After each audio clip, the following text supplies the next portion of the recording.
Good evening प्यारे साथियों, स्वागत है आप सभी का आज की इस क्लास में। तो दोस्तों, जैसा कि आप सभी को पता है कि अभी हमारे चैनल के माध्यम से आप सभी को 8 क्लास की एनसीईआरटी ज्योग्राफी की क्लास कराई जा रही है, जिसमें अभी तक टोटल जो है 2 चैप्टर की क्लास हो चुकी है और आज जो हम लोग देखने वाले वो तीसरे चैप्टर को देखेंगे। तो अभी तक आप लोगों ने वो दोनों क्लास को नहीं देखा है, मतलब 2 चैप्टर को नहीं देखा है, तो आप लोग हमारे चैनल पर चले जाइए, वहां पे आपको प्लेलिस्ट मिल जाएगा और वहीं से आप लोग पहले उस वाले वीडियो को देख कर आइएगा, तभी आपको ये वाला चैप्टर अच्छा लगेगा और नोट्स भी बनाने में अच्छा लगेगा। बाकी आप लोगों को ये नोट्स चाहिए तो आप ऐसे वीडियो रोक कर भी आप इसे लिख सकते हैं, और अगर आप लोगों को नोट्स भी चाहिए तो आप व्हाट्सएप पे भी मैसेज कर सकते हैं, लेकिन फिलहाल में भी हमने व्हाट्सएप का लिंक नहीं दिया है, तो आप इंस्टाग्राम या फेसबुक पर भी हमसे संपर्क कर सकते हैं। फिलहाल अभी कुछ संकेत बता देता हूँ, जैसे कि मैं ये पीला कलर से अगर मैं हाईलाइट करूंगा तो आप समझ ही सकते हो कि काफी ज्यादा इंपॉर्टेंट है, और ये जितने के जितने नोट्स है सभी के सभी इंपॉर्टेंट है, तो आप लोग बस इसे नोट करते जाइएगा। बाकी आप लोगों से हमें कुछ नहीं चाहिए, बस छोटा सा एक हेल्प चाहिए। आप लोग इस वीडियो को ज्यादा से ज्यादा शेयर कीजिए और वीडियो को लाइक करके सब्सक्राइब चैनल को जरूर कर लीजिएगा। तो चलिए आज की जो सेशन से स्टार्ट करते हैं। तो आज जो हमारा चैप्टर है उसका नाम क्या है, तो खनिज और शक्ति संसाधन है। ठीक है, मतलब 8 क्लास की जो थर्ड चैप्टर है इसका नाम है कि खनिज और शक्ति संसाधन, जिसमें जो पहला लाइन क्या है कि प्राकृतिक रूप से प्राप्त होने वाला पदार्थ जिसका निश्चित रासायनिक संगठन हो वह क्या है, तो खनिज है।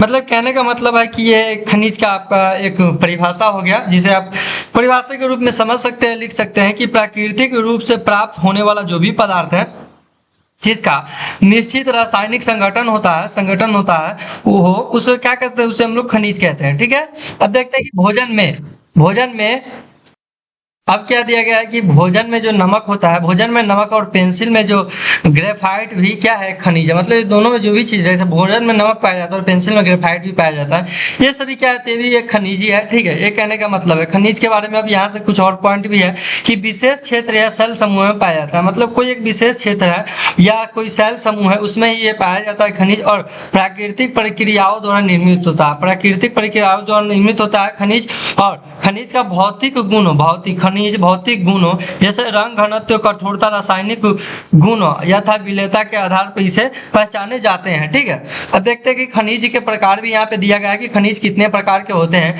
पृथ्वी पर 3000 से अधिक विभिन्न खनिज है। ठीक है, मतलब पृथ्वी पर 3000 से अधिक अलग अलग खनिज है। ठीक है, संरचना के आधार पर धात्विक और अधात्विक, संरचना के आधार पर खनिज कितने प्रकार के हैं, तो संरचना के आधार पर आप लोग याद रखिएगा, संरचना के आधार पर जो खनिज है वो धात्विक और अधात्विक है। ठीक है, जिसमें यहाँ पे ग्राफ के माध्यम से समझाया गया कि पहले क्या है, तो पहले जो यहाँ पे है वो खनिज दिया गया है, और उसके बाद यहाँ पे दिया गया कि धात्विक खनिज और ये है अधात्विक खनिज। अब धात्विक खनिज में भी 2 पॉइंट यहाँ पे आता है। पहला धात्विक में एक लौह आता है, एक अलौह, मतलब एक ऐसा धातु होता है जिसमें लोहा पाया जाता है और एक ऐसा धातु होता है जिसमें लोहा नहीं पाया जाता है।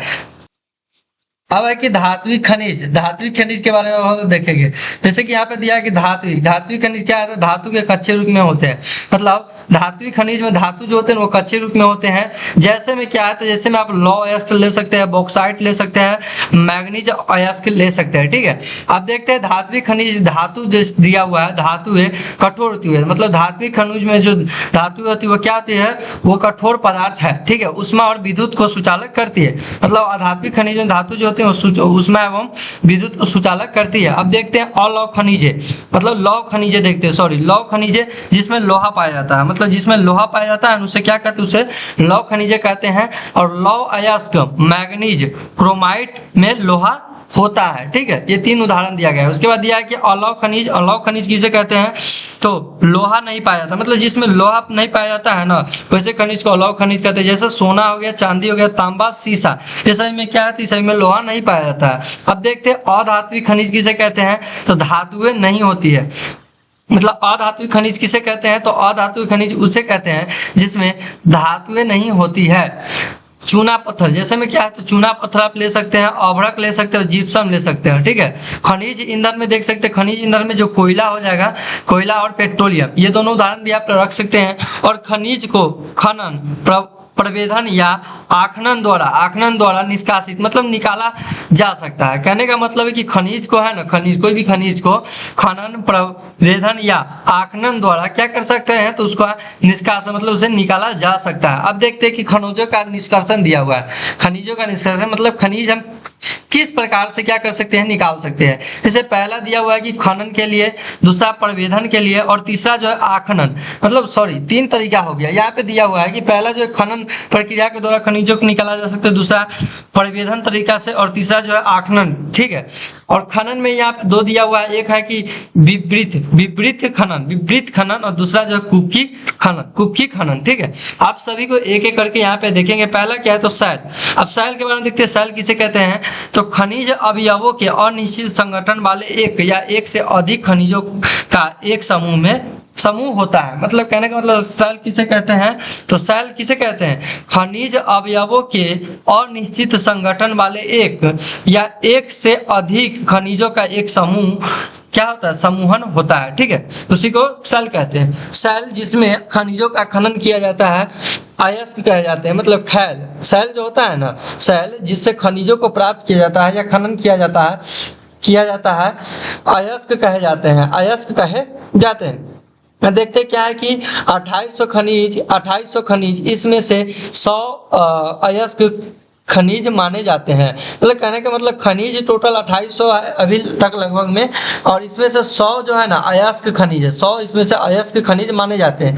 सभी अयस्क खनिज है तथा सभी खनिज सैल होते हैं। मतलब कहने का मतलब है कि जितने भी अयस्क होते हैं ना वो मतलब अयस्क क्या चीज से प्राप्त होता है, खनिज से प्राप्त होता है। तो मतलब सभी जो अयस्क है वो खनिज है और सभी जो खनिज है ना वो सैल है, ठीक है। ये कहने का इसका अति है, मतलब कहने का तरीका है, ठीक है। अब देखते हैं यहाँ पे कि पृथ्वी की सतह के अंदर दबी सैलों से खनिजों को बाहर निकालने की प्रक्रिया खनन कहलाती है। मतलब कहने का मतलब है कि पृथ्वी की सतह के अंदर दबी हुई जो सैल होती है ना, सैल से खनिजों को बाहर निकालने की प्रक्रिया क्या कहलाती है तो बाहर निकालने की प्रक्रिया खनन कहलाती है। अब देखते हैं कि खनिज जो कम गहराई में स्थित होते हैं वे पृष्ठीय स्तर को हटाकर निकाले जाते हैं। इसे क्या कहते हैं, इसे हम लोग विपरीत खनन कहते हैं। अब देखते हैं कि गहन वेदन जिन्हें कूपक कहते हैं, मतलब गहन वेदन को क्या कहा जाता है तो कूपक कहा जाता है। अधिक गहराई में स्थित खनिज निपेक्षों तक पहुंचने के लिए बनाए जाते हैं। इसे कूपकी खनन भी कहते हैं। पेट्रोलियम के बारे में क्या दिया गया कि पेट्रोलियम और प्राकृतिक गैस जो है ना ये बहुत नीचे पाए जाते हैं, मतलब ये पृथ्वी के सतह के बहुत नीचे पाए जाते हैं। इन्हें बाहर निकालने के लिए गहन कूप यानी मतलब अत्यधिक खुदाई की जाती है। इसे प्रवेधन कहते हैं। अब यहाँ पे दिया हुआ है कि खनिजों का वितरण, बहुत अलग अलग तरीके से खनिजों का वितरण यहाँ पे दिया गया कि खनिजों का वितरण कैसे आप लोग कर सकते हैं। तो खनिज आग्नेय, अवसादी और कायांतरिक में पाए जाते हैं। मतलब 3 प्रकार के चट्टान पाए जाते हैं, आग्नेय, अवसादी और कायांतरिक, और ये खनिज जो है ना वो तीनों चट्टानों में पाया जाता है। जैसे धात्विक खनिज जो है ना, धात्विक खनिज कहाँ पाया जाता है तो धात्विक खनिज आग्नेय और कायांतरिक शैल में पाया जाता है। धात्विक खनिज जो है ना वो आग्नेय और कायांतरिक शैल में पाया जाता है। इसी के साथ दिया हुआ है कि आग्नेय और कायांतरिक शैल में जैसे उत्तरी स्वीडन में लॉएस्क पाया जाता है, ठीक है। उत्तरी स्वीडन में लॉएस्क, और ओंटेरियो जो कनाडा में पड़ता है, शायद कनाडा में, इसमें क्या पाया जाता है तो इसमें जो आपका पाया जाता है वो है तांबा निकेल के निपेक्ष। दक्षिण अफ्रीका में क्या पाया जाता है तो लोहा, निकेल, क्रोमाइट, प्लेटिनियम पाया जाता है। और मैदान और नवीन वलित पर्वतों के अवसादी सेल समूहों में अधात्विक खनिज जैसे क्या तो चूना पत्थर पाए जाते हैं। अब उसके बाद देखते हैं कि अवसादी स्तर में, मतलब अवसादी सेल समूह में क्या क्या पाए जाते हैं। जैसे अवसादी स्तर में क्या है तो जैसे फ्रांस का कॉकेकस पर्वत है, प्रदेश है। फ्रांस का कॉकेकस प्रदेश जो है ये किस चीज के लिए प्रसिद्ध है तो ये चूना पत्थर निपेक्ष के लिए है। जॉर्जिया और यूक्रेन के में क्या है तो मैग्नीज निपेक्ष पाए जाते हैं। उसी के साथ दिया कि अल्जीरिया में क्या है तो अल्जीरिया में जो है ना वो है फॉस्फेट संस्तर का है, ठीक है। और इसी के साथ ही खनिज ईंधन कहाँ पाया जाता है, खनिज ईंधन जो है ना जैसे कोयला और पेट्रोलियम ये पाए जाते हैं, ठीक है। अब देखते हैं यहाँ पे हर एक करके सभी जो क्या है कि महाद्वीप जो है उसमें क्या क्या पाया जाता है वो यहाँ पे विस्तृत तरीके से दिया गया है। और आज की इस वीडियो में हम लोग यहीं तक देखेंगे, सभी 5 जो महाद्वीप है और यहीं तक देखेंगे, और बाकी का जो क्लास है वो हम लोग कल करेंगे। तो पहले हम लोग देखेंगे एशिया महाद्वीप के बारे में देखेंगे, ठीक है। भारत चीन के पास विशाल लौ अयस्क निरपेक्ष है, मतलब एशिया महाद्वीप में जो है ना वो भारत और चीन है, ये दोनों के पास क्या है तो विशाल लौ अयस्क निरपेक्ष है। उसके बाद क्या है कि विश्व में एशिया जो है ना, एशिया वो विश्व में 50% से अधिक टीन उत्पादन करता है। मतलब एशिया महाद्वीप विश्व लेवल पे, विश्व के स्तर पे क्या करता है तो 50% से अधिक जो है टीन का उत्पादन करता है। अब देखिए तो यहाँ पे है कि एशिया में जो चीन है, चीन सीसा एंटीमनी और टंगस्टन, ये तीनों का क्या है मतलब ये तीनों जो है ना वो चीन में ज्यादा पाया जाता है, ये बताया गया है। इसी के साथ है कि एशिया मैग्नीज बॉक्साइट निकेल जास्ता तांबा, ये सभी के सब है क्या एशिया में पाया जाता है, ये सभी के सभी बताया गया है। अब देखते हैं कि सेल का रंग नीला हो तो तांबा पाया जाता है, मतलब सेल का रंग नीला हो तो तांबा पाया जाता है। स्विट्जरलैंड में कोई भी ज्ञात खनिज निरपेक्ष नहीं पाया जाता है, मतलब स्विट्जरलैंड एक ऐसा देश है जहाँ पे कोई भी ज्ञात खनिज नहीं पाया जाता है, मतलब अभी तक किसी भी प्रकार का निरपेक्ष नहीं पाया गया है, खोजा गया है। अब इसी के साथ दूसरा जो महाद्वीप देखेंगे, यूरोप के बारे में देखेंगे कि यूरोप में क्या क्या चीज पाया जाता है। तो जैसे यूरोप क्या है तो लौ अयस्क में अग्रणी है विश्व में, ठीक है, मतलब विश्व में सबसे ज्यादा शायद यूरोप से ही लौ अयस्क पाया जाता है, ठीक है, अग्रणी देश है। इसी के साथ यूरोप में जो रूस, यूक्रेन, स्वीडन, फ्रांस क्या है तो इस सभी में क्या पाया जाता है तो लौ अयस्क पाया जाता है प्रचुर मात्रा में। इसी के साथ है कि यूरोप में पूर्वी यूरोप और यूरोपीय रूस में क्या पाया जाता है तो तांबा, सीसा, जस्ता, मैग्नीज और निकेल पाया जाता है, ठीक है। अब देखते हैं कि उत्तर अमेरिका के बारे में देख लेते हैं अब हम लोग।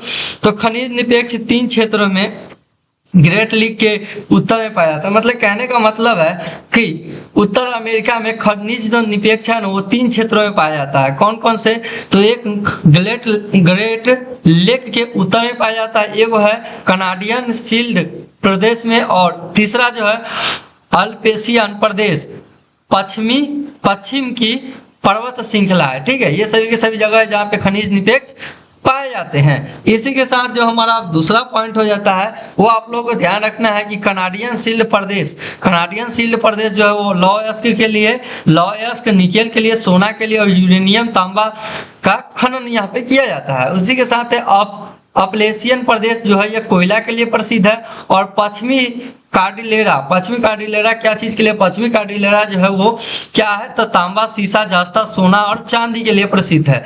दक्षिण अमेरिका के बारे में देखते हैं कि उच्च कोटि के लौ अयस्क का सबसे बड़ा उत्पादन करता है, मतलब कहने का मतलब है कि दक्षिण अमेरिका जो है ना, दक्षिण अमेरिका महाद्वीप यह उच्च कोटि के लौ अयस्क का सबसे बड़ा उत्पादन करता है। उसी के साथ है कि चिली और पेरू, मतलब दक्षिण अमेरिका में 2 देश है, चिली और पेरू, ये तांबे के अग्रणी उत्पादक देश है। और ब्राजील बोल्विया टीन उत्पादन के लिए सोना, चांदी, जस्ता, क्रोमियम, मैग्नीज बॉक्साइड, अभ्रक, प्लेटिनियम और वेस्टर्न हीरा का विशाल निरपेक्ष कहाँ पाया जाता है, यहीं पे दक्षिण अमेरिका में भी पाया जाता है।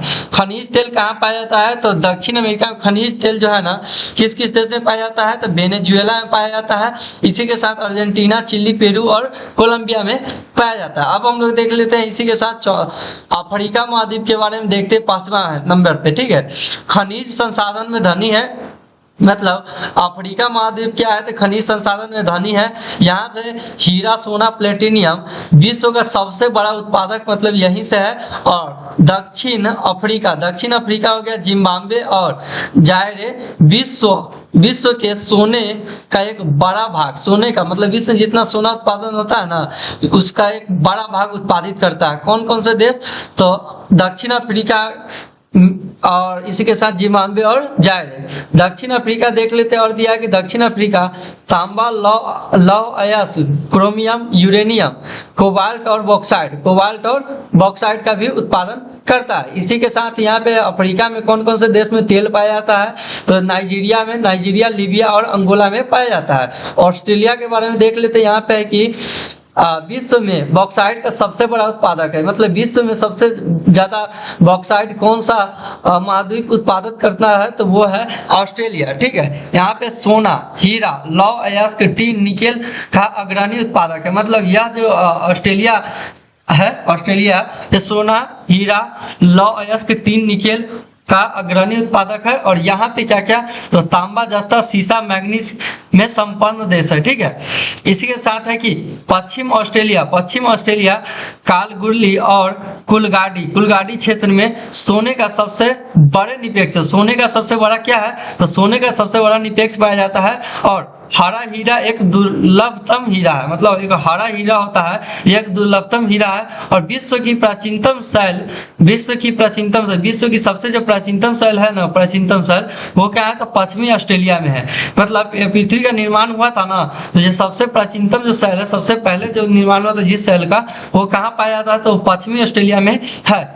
यह 430 करोड़ वर्ष पूर्व बने थे। यह जो प्राचीनतम शैल है, ये 430 करोड़ वर्ष पूर्व बने थे। मतलब पृथ्वी के निर्माण के मात्र 30 करोड़ वर्ष पश्चात ये बना था। इसी के साथ जो अंटार्कटिका के बारे में हम लोग देख लेते हैं। अंटार्कटिका में क्या है, तो ट्रांस अंटार्कटिका पर्वत में कोयला पाया जाता है। मतलब ट्रांस अंटार्कटिका जो उप महाद्वीप है, अंटार्कटिका महाद्वीप में ट्रांस अंटार्कटिका एक पर्वत है, उसमें कोयला पाया जाता है। और पूर्वी अंटार्कटिका के प्रिंस चार्ल्स पर्वत के निकट लोहे के, ठीक है, याद है कि लोहे के महत्वपूर्ण मात्रा में निपेक्ष का पूर्वानुमान लगाया गया है। मतलब कि यहाँ पे पाया जा सकता है या है, ठीक है, यह अनुमान लगाया गया है, अभी तक खोजा नहीं गया है सर। ठीक है, अब देखते हैं कि लौह अयस्क, सोना, चांदी, तेल वाणिज्यिक मात्रा में यहाँ पे अंटार्कटिका में मिलता है। तो दोस्तों इसी के साथ जो है हम लोगों ने आज 5 जितने भी महाद्वीप थे उन सभी पर मिलने वाले खनिजों के बारे में चर्चा कर लिया है। और अब हम लोग कल की क्लास में करेंगे खनिजों के उपयोग से स्टार्ट करेंगे। यानी कल की क्लास में हम लोग यहाँ से स्टार्ट करने वाले क्लास को बस आज की क्लास में बस यहीं तक रहने देते हैं, क्योंकि इस चैनल पे ज़्यादा वीडियो को शेयर नहीं किया जा रहा है और ज़्यादा व्यूज नहीं आता है, जिससे हमें बड़े बड़े वीडियो बनाने का मतलब उतना मोटिवेट नहीं मिल पाता है। इसलिए मैं जब भी वीडियो बनाऊंगा तो वो 20 मिनट से नीचे का ही होगा। कोशिश करूंगा ज़्यादा बनाने का, अभी मैं कोशिश नहीं करूंगा। जैसे ही ज़्यादा लोग देखने लगेंगे तो हो सकता है वीडियो का लेंथ बढ़ाया जा सके और 1 घंटे तक रखा जा सके। मतलब एक चैप्टर 1 दिन में ख़त्म कर दिया जाएगा पूरी तरह से। बाकी आप लोग इस वीडियो को जितना ज़्यादा हो सके आप लोग शेयर कीजिएगा, वीडियो को लाइक कीजिएगा, अपने दोस्तों के साथ शेयर कीजिए। और चैनल पर पहली बार विजिट कर रहे तो सब्सक्राइब कीजिए ऐसे ही और नॉलेजफुल वीडियो देखने के लिए। बाकी अब इस टॉपिक का मतलब 8th क्लास एनसीईआरटी जियोग्राफी का जो 3rd चैप्टर था, इसका दूसरा जो भाग आएगा वो कल की वीडियो में आपको देखने को मिल सकता है। बाकी आप लोग हमारे चैनल पर अपना प्यार सपोर्ट बनाए रहिए। तो मिलते हैं अब दूसरे पार्ट के साथ, तब तक के लिए जय हिंद दोस्तों।